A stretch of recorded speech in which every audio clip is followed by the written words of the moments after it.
government into action.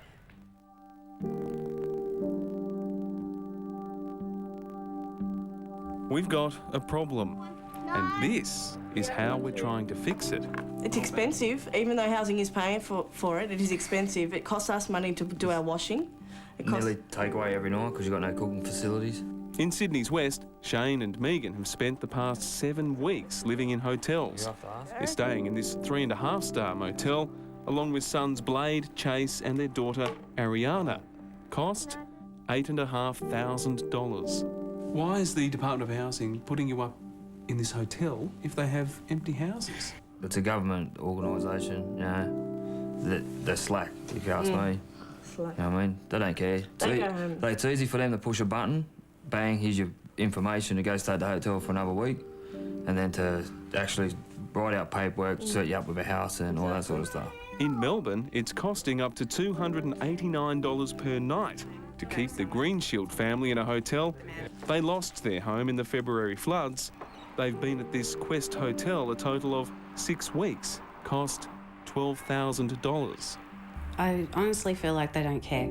That what it comes down to is the dollars. That's all that matters to them. We're just another number. But how can that be true while the Victorian Department of Human Services has houses standing empty? From other sources I've heard that there's quite a few around Hampton Park and around the Casey area that are just sitting there empty and they're being held for some reason. I'm not sure why. In Adelaide, the Cook family are back with their parents. Belinda and Robert, their 2 kids, one with cerebral palsy. They can't understand why they haven't been placed in one of numerous empty public homes. We found about 10 to 11 vacant, perfectly good housing trust houses that are, well, they look all right from the outside, and yeah, we don't see why they can't put us up in one of them. In Brisbane, single mum Jodie Hamilton is staying with her sister along with her sons aged 9 and 5, told it will be 6 to 12 months before a home may be available. Across Australia, there are 300,000 public housing dwellings. Officially, 96% are occupied. In New South Wales, over 43,000 households, that's families of 2, 3 or more people, are waiting for a house. Yet 2,600 properties are vacant. In Victoria, 41,000 people await a public house, even as nearly 2,200 of them are empty. In Queensland, 30,000 people have signed up for a home. 800 homes are without tenants, though only 198 are classed as ready to move in. In South Australia, 23,000 want to live in a home, yet 1,022 homes fit to live in are dead empty.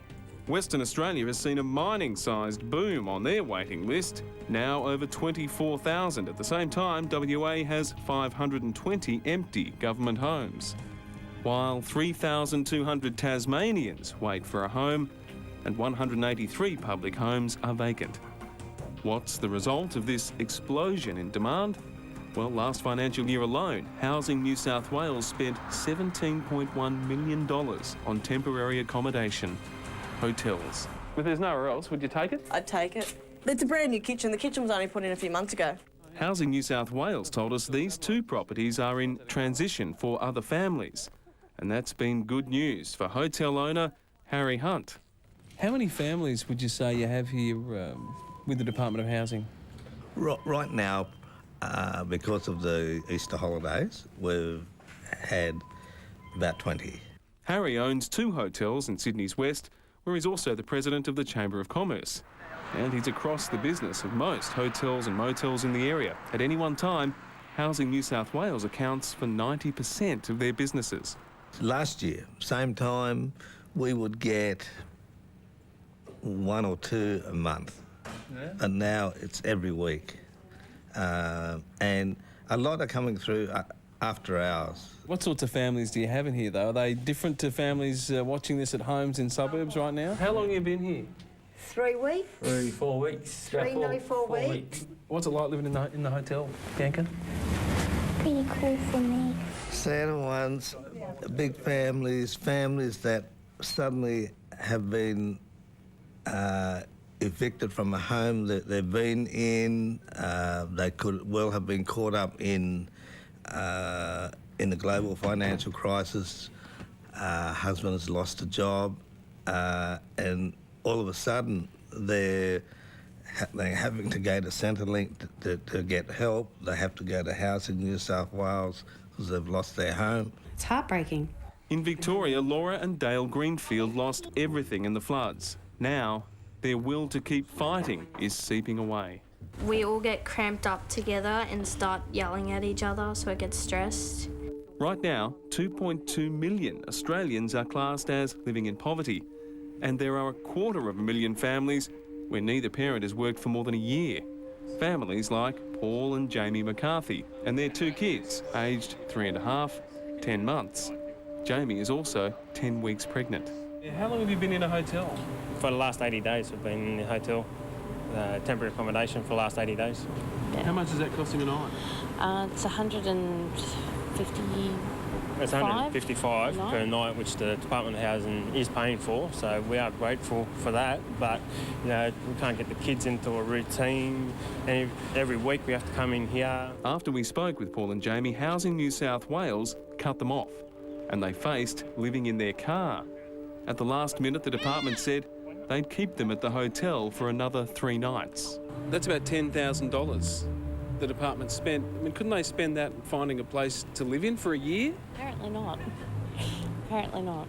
So... Well, if you go walk around even Campbelltown, you see all the, you know, vacant properties, everything like that. Housing Commission properties? Housing Commission properties. I know that for a fact because one of our friends has got a house and there's 3 in the same house, in the same street, where it's just boarded up and vacant. Yes, I'm very much homeless.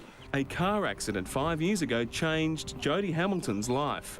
From full-time work and a nice home to bunking in with her sister, along with her 2 young boys. I'm sleeping on a floor with 2 children when I should be in a house. I should be in one of these vacant places because, you know, they're vacant and I need it. Temporary accommodation is necessary in emergencies, but it's just that it's got to be temporary. Federal Housing Minister Senator Mark Arbib today toured a new 44-unit complex in Melbourne. He says he's determined to put a roof over the heads of the 200,000 Australians on waiting lists. We've put in the largest ever investment in a social housing, $6 billion, which is going to create 21,000 new social housing dwellings. We're working with the states. We've got to get people into those homes as quickly as possible. Pretty much in a lose situation, can't get a commission house, can't buy a house, can't afford private rental, and we're just in a sort of nowhere to go sort of situation, and it's just never ending. Most of these parents do not work. They receive welfare income between $600 and $1,000 per week. Overall, we now spend over $90 billion a year on welfare, more than we spend on health. Take disability pensions. They've jumped 31% in the past decade. 800,000 Australians receive $13.4 billion a year, almost twice what we spend on the dole. On the upside, these heartbreak hotels are forecasting a bumper year ahead. It's okay for 1 or 2 weeks. You think the kids will think it's great fun, but after a while, if they start thinking, oh, this is home, it's not a good environment, and there will be a lot of other repercussions. Look after my children. That's all that matters to me. You know, if it was just me and just Dale, we wouldn't care. We'd live in a tent. But it's the kids. Do you think you'll ever own a home in this country? Only if it's left to us. Inheritance. Inheritance. There's no way.